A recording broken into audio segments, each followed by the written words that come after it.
Il est beaucoup trop tôt, mec. Bien le bonjour tout le monde, j'espère que vous allez bien. Bienvenue dans cette nouvelle vidéo. On débriefe les achats de septembre qui ont été un peu excessifs ou pas? Non, ça va, ça va. Jamais d'excès sur cette chaîne, jamais. En vrai, ça va. C'est juste que quand je vois la pile devant, je me dis que ça commence à faire quand même. Je sais pas vous, mais le truc, c'est que moi, j'achète un peu tout le mois. J'achète pas genre tout d'un coup, je me fais un panier de 100 € et c'est parti, tu vois. Non. J'achète un par-ci, un par-là. Je vais aller traîner à droite à gauche, du coup, je vais aller en prendre un sur le chemin et... Ouais, ben ça va très vite. Hein. On commence sans plus tarder avec... bon, je vais tricher un peu parce que je l'ai déjà lu en fait. C'est juste que, voilà. Voilà, j'avais trop envie de le lire. Nate Bitter, tome 3. Du coup, je vais passer très vite parce que ça va être compliqué d'en parler sans parler de la lecture en elle-même. Juste, j'étais ultra pumpé par le premier et le deuxième tome. Le deuxième tome qui était un peu en dessous quand même. Mais l'histoire générale... trop intéressante. Le tome 3 relève encore plus le truc. Ça, j'en parlerai dans la vidéo lecture, mais c'est fou, franchement. Je rappelle, le pitch de la série, c'est que il y a une enquête dans la ville de Bukaru. Et en fait, c'est la ville qui a le plus haut taux de constitution de tueurs en série, si tu veux. Ils ont 16 tueurs en série qui sont issus de cette ville. Et en gros, il y a plein d'enquêteurs qui viennent pour chercher pourquoi. En fait, qu'est-ce qu'elle a cette ville de si spéciale pour qu'il se passe ça? Tout le long des deux premiers tomes, on te tease des trucs. Pendant le troisième, la première moitié, on te tease un truc. En mode c'est à cause de ça. Et à la fin on te le casse en mode bah non c'est pas du tout ça. Et du coup t'es encore plus perdu, tu sais pas, genre t'as aucune bribe, t'as aucune idée de ce que ça peut être. L'ambiance gore, polar, franchement ça... Il y a trop un truc, ce comic ça a trop un truc. Voilà, j'irai pas plus loin parce que c'est tout ce qu'il y a à dire, c'est génial. Et pour ceux qui ont vu la dernière vidéo lecture, lui il sent très bon. Oh putain. Maintenant on enchaîne avec un truc un peu moins connu, même beaucoup moins connu. Redneck, tome 2. Redneck c'est une série que j'ai commencé il y a quelques mois maintenant. J'avais pris le tome 1 il y a vraiment longtemps et je l'avais pas encore lu.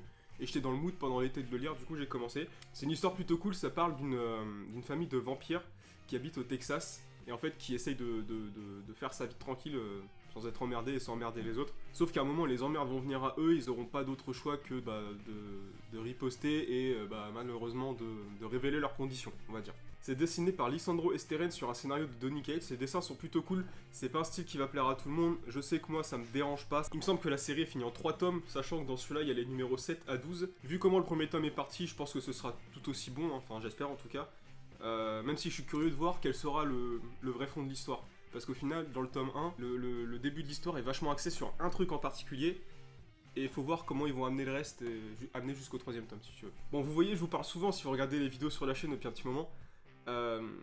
Vous voyez que je suis pas gros fan de super-héros, je lis pas souvent du DC, du Marvel, je suis vachement plus porté sur le comics indé. Et là c'est, bon si on oublie la VO, il y a un peu de VO après dont on va discuter, c'est le seul comics VF Marvel que j'ai acheté là pour le mois. Je sais qu'il y en a, ils achètent que ça, mais moi vraiment c'est pas mon truc. Du coup on va parler de Punisher's Legacy. Putain ça fait longtemps hein. Punisher Legacy c'est un truc, j'avais acheté le tome 1. Et quoi, il y a un an, je pense. Parce que voilà, j'étais encore dans la même idée de... Lisons du super-héros. Et j'avais pris le tome 1 parce que le concept, je le trouvais vachement cool. Pour ceux qui connaissent pas Punisher Legacy, le concept, c'est trop con. Alors, c'est fini en 2 tomes, hein, donc c'est assez rapide à lire. Le concept est très con. C'est le Punisher qui vole l'armure de War Machine. Et donc, on a un Punisher en armure qui peut encore plus éclater des gens. En gros. Mine de rien, j'avais vraiment kiffé le tome 1. Il y a beaucoup d'aspects du livre... que ce soit dans l'histoire ou dans le dessin qui m'avait accroché, qui m'avait surpris. Je me rappelle très nettement que ce qui m'avait surpris au niveau du dessin, c'est que Frank Castle était designé selon... putain, comment il s'appelle? De tête, est-ce que je l'ai ou pas? John Berntal. Voilà, visiblement il est encore dessiné selon John Berntal. Je viens de le feuilleter là et je crois qu'il n'y a pas les mêmes dessinateurs dedans. Il y a 2 dessinateurs parce que le premier épisode qui est dedans, les dessins... Ah! Pas fou! En tout cas, c'est pas à la hauteur du premier tome. Pour moi. En gros, j'avais vraiment accroché avec le concept, c'était en 2 tomes, pour moi c'était un truc assez rapide à lire, ça me correspondait parfaitement. Je cherchais un truc de super-héros à prendre, et plutôt que de prendre un truc que, où j'ai mis un an à chercher, je me suis dit qu'il me manquait le tome 2, j'ai pris le tome 2. Même si j'avoue, je sais pas quand je le lirai. Encore une fois, moi tout le temps, je le fais avec le feeling. Hein. Quand j'ai un truc à lire, je sais pas vous, mais genre je me mets devant ma bibliothèque comme ça pendant au moins 5 minutes. Je suis comme ça, je regarde tout ce que j'ai, je me dis... Qu'est-ce qu'on lit maintenant? C'est le fruit d'une longue sélection si tu veux, donc voilà, on verra bien. On continue avec un truc, et là, oh là là les mecs, si vous êtes sur Twitter et que vous êtes pas forcément actif, mais que vous avez vu ce qui s'est passé, vous allez comprendre. Ouais, je sais. These Savage Shores. Pourquoi je parle de la communauté comique sur Twitter? Faut savoir que ce titre a bénéficié d'un élan de pub et de solidarité par les lecteurs. J'ai jamais vu ça. Incroyable. Tous les jours, je voyais des tweets de gens qui en disaient du bien. Et genre vraiment tous les jours des gens achetaient le tome, des gens différents. c'est tout le temps la même personne, c'est chiant, mais de nouvelles personnes achetaient le tome. Si je dis pas de conneries, j'ai vu Sullivan sur Twitter, donc je crois que c'est le patron d'iComics, qui disait que en gros c'était un des meilleurs lancements indés qu'ils avaient fait. Donc c'est fou pour un titre. C'est la première fois que c'est dit en France, c'est pas connu, tu vois. C'est juste un titre indé comme un autre, mais il y a un truc qui a fait que c'est parti en vrille, en bonne vrille du coup. Et que le titre a totalement cartonné, donc c'est incroyable. Et pour le coup, moi j'en ai parlé sur Twitter, allez me suivre sur Twitter, bien sûr, si vous ne me suivez pas. J'en ai parlé sur Twitter du coup, mais iComics c'est typiquement le genre ça reste une entreprise, tu vois. C'est la mentalité que j'aime. Les mecs, ils prennent leurs couilles, leurs grosses couillasses, ils les foutent sur la table, ils disent aux diffuseurs et aux distributeurs, on va faire ça, c'est pas connu, on s'en bat les couilles. Et les mecs, ils en font un succès parce que c'est iComics et on connaît leur goût. Ils sortent que des trucs de ouf, mec. Et les trucs indés, Bitterroot, tout ça. Moi, je dis applaudissements pour iComics parce que c'est juste les boss. Alors, du coup, 10 Savage Chance. De quoi ça parle? Déjà, avant d'en parler, on notera la dorure dessus qui a fait une grosse partie du taf, je pense. Et l'album est magnifique. J'ai essayé au max de pas me spoil parce que, en fait, j'en avais déjà entendu parler avant qu'il arrive en France. Très rapidement, hein, genre, j'avais vu la couverture et le titre, quoi, mais j'en avais vite fait entendu parler. Et de ce que j'ai compris et de tout ce que j'ai vu sur Twitter, en gros ça parle de la culture indienne et des vampires.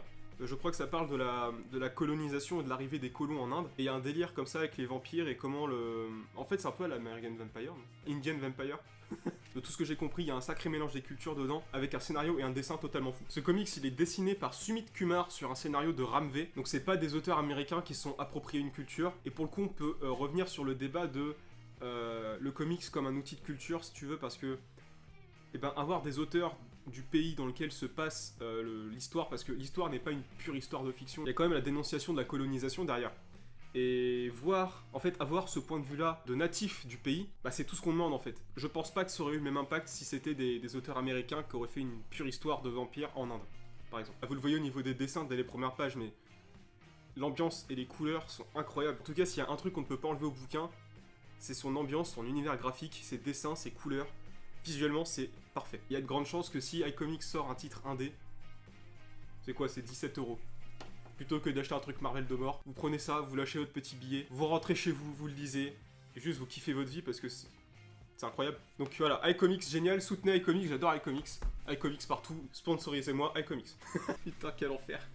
On va passer au dernier album VF, un truc que, encore une fois, je me suis tailladé les veines pour me retenir de le lire avant de vous le présenter, parce que sinon il y a trop de décalage entre les vidéos achat et les vidéos lecture, c'est chiant. Le volume 12 de l'édition Prestige de Walking Dead.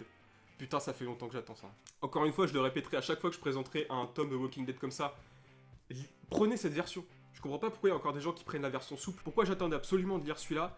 Parce que à la fin du tome 11, je crois la deuxième moitié du tome 11, on commence l'arc avec les chuchoteurs. Et on termine le tome sur des membres d'Alexandria qui sont faits prisonniers en gros par des chuchoteurs sans qu'on en sache trop sur eux. Donc j'ai hâte de voir comment la mythologie a d'abord été exploitée dans le comics, sachant que je pense qu'elle a bien différé de la série si vous l'avez regardée, vu comment la série a redescendu en hype, on va dire, même si la dernière saison pour moi était très bonne. Les saisons avec Negan l'ont totalement achevé. Hein. Si vous l'avez regardé, on se rappelle tous de la biche fait avec Paint, voilà. Donc voilà, toujours scénarisé par Robert Kirkman, toujours dessiné par Charlie Adlard, donc on n'est pas dépaysé par l'univers graphique. Hein. Encore une fois, c'est pas le genre de comics qu'on lit pour le dessin. C'est qu'un outil à la narration. Mais ne nous mentons pas, ça fait du bien d'avoir des beaux dessins. Et je trouve ça vachement intéressant en fait de lire Walking Dead en ayant le parallèle avec la série. J'ai 12 tomes de Walking Dead dans la tête. Et t'as beaucoup de choses qui diffèrent avec la série. Et en connaissant visuellement la série, tu as les personnages, tu te rappelles des acteurs et tout. Il y a des personnages qui ont pas du tout le même destin et tu te dis, oh putain, lui il est mort dans la série alors qu'il est encore là, et puis inversement. Et ça te permet de plus t'ancrer l'histoire dans la tête. Donc la série n'est pas totalement achetée, en tout cas à part la saison 7. Bon, pas trop mal ça. Du coup on est sur quoi? Sur 5 albums VF là? Ça va, dit-il pour se rassurer. Bon les mecs, on passe à la VO maintenant, ça fait longtemps. Ça fait longtemps qu'on n'a pas parlé de VO. Je vais passer tout de suite pour évacuer parce que je vais pas avoir grand chose d'autre à dire. J'ai pris le numéro 7 de Ghost Rider, j'ai une variante avec, elle est pas belle, je l'ai prise parce qu'elle est en réduction, on passe à autre chose. J'ai pris le numéro 7 avec un peu de tristesse parce que c'est le dernier, sachant qu'il était prévu en 10 numéros, il se finit au 7 parce que avec le Covid, Marvel a fait des coupes budgétaires sur certaines séries et Ghost Rider l'a subi. Du coup je sais pas comment ça va se conclure, à mon avis ça se conclura en plein milieu d'un truc où...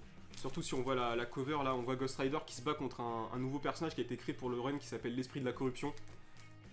Si ça se termine en plein milieu du fight, je vais péter un plomb. Il y a de grandes chances que ça fasse ça. C'est chiant. Faut pas oublier que les éditeurs, ça reste des entreprises. Et que avant la culture, passe le business. Donc ça, c'est une devise dont il faut se rappeler. Hein. C'est ce qui fait tourner notre monde. Donc c'est chiant, c'est vrai, mais bon, bah, on fait avec. Au moins, on a un numéro 7. C'est déjà ça. Là, on va parler d'un titre. Ça fait longtemps que j'aurais dû le prendre. Enfin, longtemps. Je l'ai pris avec un mois de retard, je crois. Parce que, en fait, la fin de la série qui est liée m'a tellement un peu saoulé que je me suis dit, bon, un peu la flemme. This is Dead Planet. Donc c'est la suite de This is normal. Donc j'ai pas This is dans VF parce que j'ai les 6 numéros en VO. En fait, je sais pas trop à quoi m'attendre de la série, si tu veux. Et quand j'ai eu la fin, j'ai littéralement, tu vois, je l'ai lu, puis j'ai fermé le numéro. Et j'ai pris 2 minutes pour digérer ce que je viens de lire. J'étais en mode, ah ouais, donc tu viens de me vendre un récit en 6 numéros pour qu'il n'y ait pas vraiment de fin. Spoiler, hein, pour les gens qui n'ont pas lu et ceux qui s'en foutent. En gros, à la fin de This is, donc la planète a été ravagée et ils s'en vont tous sur un vaisseau spatial et ils vont sur Terre 2.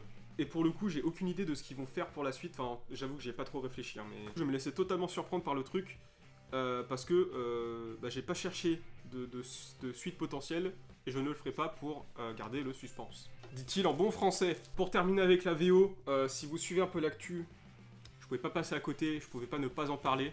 Batman 3 Jokers.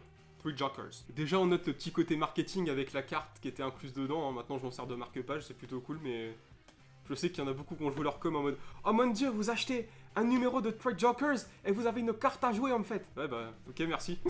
Pareil, c'est un truc, j'avais rien à faire l'autre jour, du coup je l'ai lu. Donc je vais essayer de m'en détacher, même si j'avoue que j'ai lu tellement de trucs entre temps, je m'en souviens pas vraiment, donc je le relirai avant de faire la vidéo lecture. Alors, si je me souviens bien, le pitch de ça, il est issu de un truc qui s'est passé dans, je crois en français c'est dans DC Universe Rebirth, je suis vraiment pas sûr, où il y a un mystère, en gros il y aurait 3 jokers. J'avoue que je sais pas trop comment ça va s'inclure dans la continuité, je pense que c'est en parallèle de la série régulière, donc chronologiquement faudra s'adapter, on est au numéro 80...